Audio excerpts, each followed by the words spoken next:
Hi hello guys, welcome back to Adya colourful. ನಾನು Suma. Friends, ಇವತ್ತಿನ ವಿಡಿಯೋದಲ್ಲಿ ಒಂದು ಇನ್ಸ್ಟೆಂಟ್ ಬ್ರೇಕ್ಫಾಸ್ಟ್ ರೆಸಿಪಿನ ನಿಮ್ಮ ಜೊತೆ ಶೇರ್ ಮಾಡ್ತಾ ಇದ್ದೀನಿ. 1 ಕಪ್ ಅಕ್ಕಿಯಿಂದ ತಯಾರಿಸಿ ರುಚಿಯಾದ ಬ್ರೇಕ್ಫಾಸ್ಟ್. ಖಂಡಿತ ಒಂದ್ಸಲ ತಿಂದರೆ ಮತ್ತೆ ಮತ್ತೆ ತಿನ್ನಬೇಕು ಅನಿಸುತ್ತೆ. ಅಷ್ಟು ಟೇಸ್ಟಿಯಾಗಿರೋವಂಥ, ಈಸಿಯಾಗಿರೋವಂಥ ಒಂದು ಬ್ರೇಕ್ಫಾಸ್ಟ್ ಮಾಡುವಂಥ ವಿಧಾನವನ್ನು ತಿಳಿಸ್ಕೊಡ್ತಾ ಇದ್ದೀನಿ. ಸೊ ಈ ಒಂದು ಬ್ರೇಕ್ಫಾಸ್ಟ್ ಮಾಡೋದಕ್ಕೆ ಮೊದಲನೇದಾಗಿ ಇಲ್ಲಿ 1 ಕಪ್ ಆಗುವಷ್ಟು ನಾನು ಅಕ್ಕಿ ತಗೊಂಡಿದ್ದೀನಿ. ಅದಕ್ಕೆ ಅರ್ಧ ಕಪ್ ಆಗೋಷ್ಟು ಕಡಲೆಬೇಳೆನ ತಗೊಂಡಿದ್ದೀನಿ. ನೋಡ್ಬೋದು ನೀವು, 1 ಕಪ್ ಅಕ್ಕಿ ತಗೊಂಡ್ರೆ ಅರ್ಧ ಕಪ್ ಕಡಲೆಬೇಳೆ ಬೇಕಾಗುತ್ತೆ. ಸೊ ಫ್ರೆಂಡ್ಸ್, ನೀವೇನಾದರೂ ಫಸ್ಟ್ ಟೈಮ್ ನನ್ನ ಚಾನಲ್ಗೆ ವಿಸಿಟ್ ಮಾಡಿದರೆ ಪ್ಲೀಸ್ ಚಾನಲ್ನ ಸಬ್ಸ್ಕ್ರೈಬ್ ಮಾಡಿಕೊಡಿ. ಹಾಗೆ ಲೈಕ್ ಮಾಡಿ ಮತ್ತು ಹೆಚ್ಚು ನಿಮ್ಮ ಫ್ರೆಂಡ್ಸ್ ಗ್ರೂಪಲ್ಲಿ ನನ್ನ ವಿಡಿಯೋಗಳನ್ನು ಶೇರ್ ಮಾಡಿ ಫ್ರೆಂಡ್ಸ್. ಓಕೆ, ಅಕ್ಕಿ ಮತ್ತು ಕಡಲೆಬೇಳೆ, ಅಕ್ಕಿನ 1 ಕಪ್ ಆಗೋಷ್ಟು ತಗೊಂಡಿದ್ದೀನಿ. ಅದನ್ನು ಒಂದು ಬೌಲಿಗೆ ಹಾಕ್ಕೊಳ್ತಾ ಇದ್ದೀನಿ. ಊಟಕ್ಕೆ ಬಳಸ್ತೀವಲ್ಲ ಅದೇ ಅಕ್ಕಿನ ಹಾಕ್ಕೊಳ್ತಾ ಇರೋದು ನಾನು.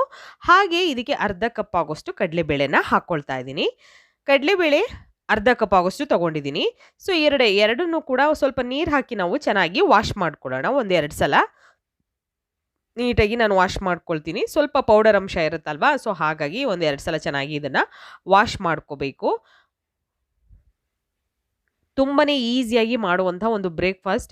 ಸೊ ಖಂಡಿತ ಎಲ್ಲರಿಗೂ ಒಂದೇ ಥರದ್ದು ನಾವು ತಿಂಡಿಗಳನ್ನು ತಿಂದು ನಮಗೆ ಬೇಜಾರಾಗಿದ್ದರೆ ಡಿಫ್ರೆಂಟ್ ಆಗಿರೋವಂತಹ ಅವಾಗವಾಗ ಹೊಸ ಹೊಸ ರೀತಿಯಾಗಿ ಸ್ನ್ಯಾಕ್ಸ್ ಅಥವಾ ಬ್ರೇಕ್ಫಾಸ್ಟನ್ನು ತಯಾರಿಸ್ಬೋದು ಫ್ರೆಂಡ್ಸ್. ಓಕೆ, ಈಗ ನೋಡಿ, ನಾನು ಸ್ವಲ್ಪ ನೀರನ್ನು ಹಾಕಿ ಅದನ್ನು ಒಂದು 2 ಗಂಟೆಗಳ ಕಾಲ ನೆನೆಯೋದಕ್ಕೆ ಬಿಡ್ತಾ ಇದ್ದೀನಿ. ನೋಡ್ಬೋದು ನೀವು, ಅಕ್ಕಿ ಬೇಳೆನ ಚೆನ್ನಾಗಿ ತೊಳೆದು ನಂತರ ಒಂದು 2 ಗಂಟೆ, ಟೈಮ್ ಇದ್ದರೆ ಒಂದು ರಾತ್ರಿ ಪೂರ್ತಿ ನೆನೆ ಹಾಕ್ಬೋದು ನೀವು. ಟೈಮ್ ಇಲ್ಲ ಅನ್ನೋದಾದರೆ 2 ಅವರ್ ಕೂಡ ಇದನ್ನು ನೆನೆ ಹಾಕಿ ನೀವು ಈ ಒಂದು ಬ್ರೇಕ್ಫಾಸ್ಟನ್ನು ತಯಾರಿಸ್ಬೋದು. ಸೊ ಅಕ್ಕಿ ಎಲ್ಲ ಚೆನ್ನಾಗಿ ನೆಂದಿದೆ, ಅಕ್ಕಿ ಮತ್ತು ಕಡಲೆಬೇಳೆ ಎಲ್ಲ. ಇವಾಗ ಈ ಒಂದು ಮಿಕ್ಸಿ ಜಾರ್ಗೆ ಹಾಕ್ಕೊಳ್ಳೋಣ.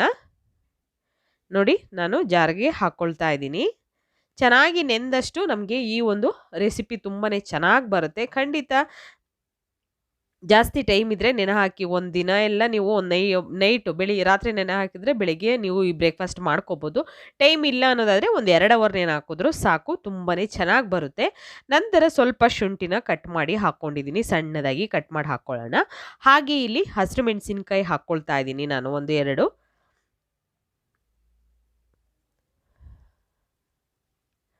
ನೋಡಿ, ಹಸಿರು ಮೆಣಸಿನ್ಕಾಯಿ ಹಾಕ್ಕೊಂಡು ಸ್ವಲ್ಪ ಇದಕ್ಕೆ ಮೊಸರು ಹಾಕ್ಕೊಳ್ಬೇಕಾಗುತ್ತೆ. ಒಂದು 3-4 ಟೇಬಲ್ ಸ್ಪೂನ್ ಆಗೋಷ್ಟು ಮೊಸರನ್ನ ತಗೊಳ್ಳೋಣ. ಸೊ ಮೊಸರು ಹಾಕಿ ನಾವು ನೋಡಿ, ಮೊಸರು ಹಾಕ್ಕೊಳ್ತಾ ಇದ್ದೀನಿ. ಇಷ್ಟನ್ನು ಹಾಕಿ ನಾವು ಗ್ರೈಂಡ್ ಮಾಡ್ಕೊಂಬರ್ಬೇಕು. ಇದನ್ನು ಬೇಕು ಅಂದರೆ ಸ್ವಲ್ಪ ನೀರನ್ನು ಹಾಕಿ ನೀವು ನುಣ್ಣಗೆ ರುಬ್ಕೊಂಬರ್ಬೋದು. ಆದರೆ ಇದು ಸ್ವಲ್ಪ ನಮಗೆ ಗಟ್ಟಿನೇ ಬೇಕು ಹಿಟ್ಟು, ಜಾಸ್ತಿ ಇದನ್ನು ತೆಳ್ಳಗೆ ಮಾಡೋಕ್ಕೆ ಹೋಗಬೇಡಿ. ಸೊ ಸಾಧ್ಯವಾದಷ್ಟು ನೀವು ಸ್ವಲ್ಪ ಮೊಸರನ್ನೇ ಹಾಕ್ಕೊಂಡು ರುಬ್ಕೊಂಬನ್ನಿ. ನಂತರ ಇದಕ್ಕೆ 1 ಟೇಬಲ್ ಸ್ಪೂನ್ ಆಗೋಷ್ಟು ಸಕ್ಕರೆ ಹಾಕ್ಕೊಂಡು ಇದನ್ನು ರುಬ್ಕೊಂಬರ್ತೀನಿ. ಬೇಳೆ ಮತ್ತು ಅಕ್ಕಿ ಎಲ್ಲ ಚೆನ್ನಾಗಿ ನೆಂದಿರೋದ್ರಿಂದ ಬೇಗನೆ ಗ್ರೈಂಡ್ ಆಗುತ್ತೆ, ತುಂಬಾ ನುಣ್ಣಗೆ ಗ್ರೈಂಡ್ ಆಗುತ್ತೆ. ಸೊ ಹಾಗಾಗಿ ನಾನಿಲ್ಲಿ ಮೊಸರು ಹಾಕ್ಕೊಂಡಿರೋದೇ ಸಾಕಾಯಿತು ನನಗೆ. ಬೇಕು ಅಂದರೆ ನೀರು ಕೂಡ ಸ್ವಲ್ಪ ನೀರು 1 ಸ್ಪೂನು ಅಥವಾ 2 ಸ್ಪೂನ್ ಹಾಕಿ ನೀರು ಗ್ರೈಂಡ್ ಮಾಡ್ಕೊಂಬರ್ಬೋದು. ಇವಾಗ ನೋಡಿ ಎಷ್ಟು ನುಣ್ಣಗೆ ರುಬ್ಕೊಂಡ್ಬಂದಿದ್ದೀನಿ ಅಂತ. ಈ ರೀತಿಯಾಗಿ ರುಬ್ಬಿದ್ರೆ ಸಾಕಾಗುತ್ತೆ ಫ್ರೆಂಡ್ಸ್. ಓಕೆ, ಸೊ ಈಗ ರುಬ್ಬಿರೋವಂಥ ಮಿಶ್ರಣನ ಈಗ ಒಂದು ಬೌಲಿಗೆ ಹಾಕ್ಕೊಳ್ಳೋಣ. ನೋಡಿ, ಈ ಒಂದು ಬೌಲಿಗೆ ನಾನು ಹಾಕ್ಕೊಳ್ತಾ ಇದ್ದೀನಿ ರುಬ್ಬಿರೋ ಅಂಥದ್ದನ್ನು. ತುಂಬಾ ಟೇಸ್ಟ್ ಇರುತ್ತೆ. ಖಂಡಿತ ಈ ಒಂದು ಬ್ರೇಕ್ಫಾಸ್ಟನ್ನು ಒಂದ್ಸಲ ತಯಾರಿಸಿ ತುಂಬಾ ಸ್ಪಾಂಜಿಯಾಗಿ ಮಾಡುವಂತಹ ಒಂದು ಬ್ರೇಕ್ಫಾಸ್ಟ್ ಇದು. ಸೊ ಈಗ ನೋಡಿ, ಹಿಟ್ಟನ್ನು ನಾನು ರುಬ್ಬಿರೋದನ್ನು ಒಂದು ಬೌಲಿಗೆ ಹಾಕ್ಕೊಂಡಿದ್ದೀನಿ. ಇದಕ್ಕೆ ರುಚಿಗೆ ತಕ್ಕಷ್ಟು ಉಪ್ಪನ್ನು ಹಾಕ್ಕೊಳ್ಳೋಣ. ಇವಾಗ ನೋಡಿ, ರುಚಿಗೆ ತಕ್ಕಷ್ಟು ಉಪ್ಪನ್ನು ಸೇರಿಸ್ಕೊಳ್ತಾ ಇದ್ದೀವಿ. ನಂತರ ಇದಕ್ಕೆ ಒಂದು ಪಿಂಚಷ್ಟು ನಾನು ಅಡಿಗೆ ಅರಿಶಿನ ಹಾಕ್ಕೊಳ್ತಾ ಇದ್ದೀನಿ. ಒಂದು ಪಿಂಚು, ಜಾಸ್ತಿ ತೊಗೊಳ್ತಾ ಇಲ್ಲ. ನೋಡಿ, ಇಷ್ಟನ್ನು ತೊಗೊಳ್ತಾ ಇದ್ದೀನಿ. ಹಾಗೆ ಇದಕ್ಕೆ 1 ಟೇಬಲ್ ಸ್ಪೂನ್ ಆಗುವಷ್ಟು ನಾವು ಆಯಿಲ್ನ ಹಾಕ್ಕೊಳ್ಳೋಣ. ನೋಡಿ, ಎಣ್ಣೆ ಹಾಕ್ಕೊಳ್ತಾ ಇದ್ದೀನಿ. ಇಷ್ಟನ್ನು ಹಾಕಿದ ನಂತರ ಈಗ ಚೆನ್ನಾಗಿ ಮಿಕ್ಸ್ ಮಾಡ್ಕೊಳ್ಳೋಣ. ನೀಟಾಗಿ ನಾನು ಇವಾಗ ಇದನ್ನು ಮಿಕ್ಸ್ ಮಾಡ್ಕೊಳ್ತೀನಿ. ಹೀಗೆ ಮಿಕ್ಸ್ ಮಾಡ್ಕೊಳ್ಳೋಣ ನೀಟಾಗಿ.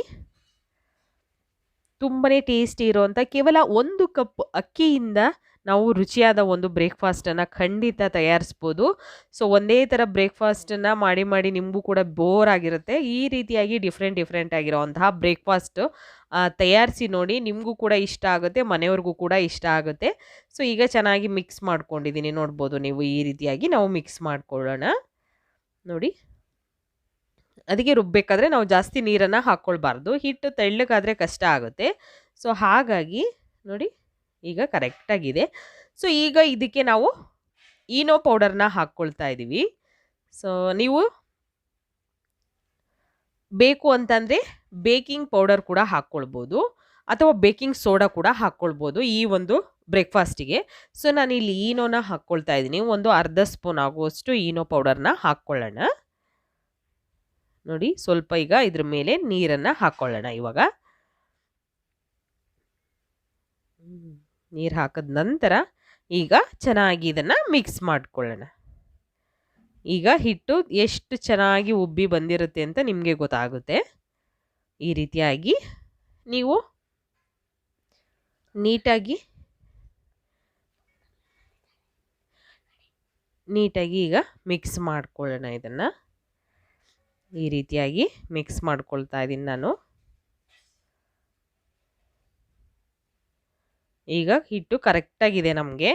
ಸೊ ಬೇಕು ಅಂದರೆ ನೀವು ಬೇಕಿಂಗ್ ಪೌಡರ್ ಕೂಡ ಹಾಕ್ಕೊಳ್ಬೋದು, ಏನು ತೊಂದರೆ ಇಲ್ಲ. ಈಗ ಹಿಟ್ಟು ಕರೆಕ್ಟಾಗಿದೆ. ಸೊ ನೋಡ್ಬೋದು ನಮಗೆ ಈ ಒಂದು ಬ್ರೇಕ್ಫಾಸ್ಟ್ ಮಾಡೋದಕ್ಕೆ ಕರೆಕ್ಟಾಗಿ ಹಿಟ್ಟಿದೆ. ಸೊ ಇವಾಗ ನಾವು ಒಂದು 4 ಬೌಲ್ಗಳನ್ನು ತಗೊಳ್ತಾ ಇದ್ದೀನಿ ನಾನಿಲ್ಲಿ. ಸೊ ಬೌಲ್ಗಳಿಗೆ ನಾನು ಈ ಒಂದು ನೋಡಿ ಬೌಲ್ ತೊಗೊಂಡಿದ್ದೀನಿ. ಇದಕ್ಕೆ ಸ್ವಲ್ಪ ಎಣ್ಣೆನ ಹಾಕ್ಕೊಳ್ಳೋಣ, ಗ್ರೀಸ್ ಮಾಡ್ಕೊಳ್ಳೋದಕ್ಕಷ್ಟೇ. ನೀವು ಬೇಕು ಅಂತಂದರೆ ಇದನ್ನು ಇಡ್ಲಿ ಸ್ಟ್ಯಾಂಡಲ್ಲೂ ಕೂಡ ಬೇಯಿಸ್ಬೋದು. ಅದರಲ್ಲೂ ಕೂಡ ತುಂಬಾ ಚೆನ್ನಾಗಿ ಬರುತ್ತೆ ಫ್ರೆಂಡ್ಸ್. ಬೇಕು ಅಂತಂದರೆ ಅದರಲ್ಲೂ ಕೂಡ ಮಾಡ್ಕೊಳ್ಬೋದು. ಸೊ ನಾನು ಇವಾಗ ಗ್ರೀಸ್ ಮಾಡಿರುವಂತಹ ಒಂದು ಬೌಲ್ಗಳಿಗೆ ಹಿಟ್ಟನ್ನು ಹಾಕ್ಕೊಳ್ತಾ ಇದ್ದೀನಿ. ಅದಕ್ಕೆ ಈ ರೀತಿಯಾಗಿ ಹಾಕ್ಕೊಳ್ಳಿ. ತುಂಬಾ ಚೆನ್ನಾಗಿ ಉಬ್ಬಿ ಬರುತ್ತೆ. ಖಂಡಿತ ನೀವು ಇನ್ಸ್ಟೆಂಟ್ ಆಗಿರುವಂತಹ ಒಂದು ಸ್ಪಾಂಜಿ ಆಗಿರುವಂಥ ಇಡ್ಲಿನ ಈ ರೀತಿಯಾಗಿ ರುಚಿಯಾಗಿ ಇಡ್ಲಿ ಪಾತ್ರೆ ಇಲ್ಲ ಅಂದರೂ ಕೂಡ ಮನೆಯಲ್ಲಿ ತಯಾರಿಸ್ಕೊಳ್ಬೋದು. ನೋಡಿ ಇವಾಗ ನಾನು ಹಾಕ್ಕೊಳ್ತಾ ಇದ್ದೀನಿ ಎಲ್ಲದಕ್ಕೂ ಕೂಡ. ನೋಡಿ ಚೆನ್ನಾಗಿ ಆಗಿದೆ ಅಲ್ಲ. ಸೊ ಈ ರೀತಿ ಆಗಿರೋ ಅಂಥದ್ದನ್ನು ಇವಾಗ ನಾವು ಫಸ್ಟಿಗೆ ಇವಾಗ ಒಂದು ಸ್ಟವ್ ಮೇಲೆ ನಾನು ಒಂದು ಪ್ಯಾನ್ ಇಟ್ಟಿದ್ದೀನಿ, ನೀರು ಹಾಕಿ ಇಟ್ಟಿದ್ದೀನಿ ಆಲ್ರೆಡಿ. ಸೊ ಇದ್ರ ಮೇಲೆ ಒಂದು ಸ್ಟ್ಯಾಂಡನ್ನು ಇಟ್ಟು ನಂತರ ಒಂದು ಪ್ಲೇಟ್ ಮೇಲೆ ನಾನು ಬೌಲ್ಗಳನ್ನು ಇಟ್ಟು ಇದರಲ್ಲಿ ಇಡ್ತೀನಿ. ಇವಾಗ ಪ್ಲೇಟ್ ಇಡೋಣ ಫಸ್ಟು, ನಂತರ ಬೌಲ್ಗಳನ್ನು ಇದರಲ್ಲಿ ಜೋಡಿಸ್ಕೊಳ್ಳೋಣ.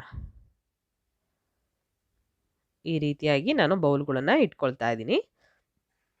ಇಟ್ಟು ನಾವು ಒಂದು 15 ನಿಮಿಷ ಇದನ್ನು ಸ್ಟೀಮಲ್ಲೇ ಬೇಯಿಸ್ಕೊಳ್ಬೇಕು. ಇದ್ರ ಮೇಲೆ ಈಗ ಒಂದು ಮುಚ್ಚೋಣ.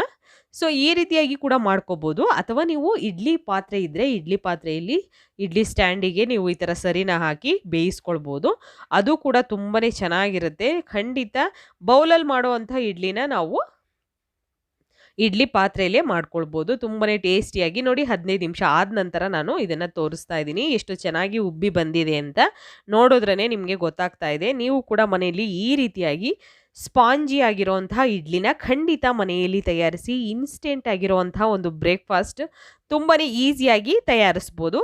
ಸೊ ಇವಾಗ ಇದನ್ನು ಫಸ್ಟು ನಾವು ತೆಗೆಯೋ ವಿಧಾನವನ್ನು ನೋಡ್ಕೊಳ್ಳೋಣ. ನೋಡಿ ಸ್ವಲ್ಪನೂ ಅಂಟೋದಿಲ್ಲ. ಒಂದು ಸ್ಪೂನಿನ ಸಹಾಯದಿಂದ ನಾನು ಇದನ್ನು ತೆಗಿತೀನಿ. ನೋಡಿ ಈ ರೀತಿಯಾಗಿ ಸೈಡಲ್ಲಿ ಸ್ವಲ್ಪ ಬಿಡಿಸ್ಕೊಳ್ಳೋಣ ಅಷ್ಟೇ. ಅಥವಾ ಚಾಕುವಿನಿಂದ ಬಿಡಿಸ್ಕೋತೀವಿ ಅಂದರೂ ಅದರಲ್ಲೂ ಕೂಡ ನೀವು ಬಿಡಿಸ್ಕೋಬೋದು. ನೋಡಿ ಎಷ್ಟು ಚೆನ್ನಾಗಿ ಬಂತು. ನೋಡಿ ಸ್ವಲ್ಪನೂ ಕೂಡ ಎಲ್ಲೂ ಕೂಡ ಕ್ರ್ಯಾಕ್ಸ್ ಆಗಿಲ್ಲ. ಅಷ್ಟು ಚೆನ್ನಾಗಿ ಸಾಫ್ಟಾಗಿ ನಮಗೆ ಇಡ್ಲಿ ಬಂದಿದೆ. ಟೇಸ್ಟ್ ಕೂಡ ಡಿಫ್ರೆಂಟ್ ಆಗಿರುತ್ತೆ. ಸೊ ಮಾಮೂಲಿಯಾಗಿ ಇಡ್ಲಿ ಮಾಡೋ ವಿಧಾನನೇ ಬೇರೆ ಇರುತ್ತೆ. ಸೊ ಈ ಒಂದು ಇಡ್ಲಿ ಮಾಡುವಂಥ ವಿಧಾನನೇ ಬೇರೆ ಇರುತ್ತೆ. ಖಂಡಿತ ಈ ರೀತಿ ರುಚಿಯಾಗಿರುವಂತಹ ಒಂದು ಸ್ಪಾಂಜಿ ಆಗಿರುವಂತಹ ಮನೆಯಲ್ಲಿ 1 ಕಪ್ ಅಕ್ಕಿನ ಉಪಯೋಗಿಸಿ ಮಾಡುವಂತಹ ಒಂದು ಇಡ್ಲಿ ರೆಸಿಪಿನ ನಿಮ್ಮ ಜೊತೆ ಶೇರ್ ಮಾಡಿದ್ದೀನಿ. ಖಂಡಿತ ಈ ಒಂದು ಇಡ್ಲಿ ನಿಮಗೆ ಇಷ್ಟ ಆಗಿದ್ರೆ ಪ್ಲೀಸ್ ಚಾನಲ್ನ ಸಬ್ಸ್ಕ್ರೈಬ್ ಮಾಡ್ಕೊಳ್ಳಿ, ಹಾಗೆ ಲೈಕ್ ಮಾಡಿ ಮತ್ತು ಹೆಚ್ಚೆಚ್ಚು ಶೇರ್ ಮಾಡಿ. ಇವತ್ತಿನ ವಿಡಿಯೋನ ಇಲ್ಲಿಗೆ ಮುಗಿಸೋಣ. ಮತ್ತೆ ಇನ್ನೊಂದು ಹೊಸ ವಿಡಿಯೋ ಜೊತೆ ಬರ್ತೀನಿ. ಅಲ್ಲಿವರೆಗೂ ಬಾಯ್, ಸಿ ಯು, ಟೇಕ್ ಕೇರ್.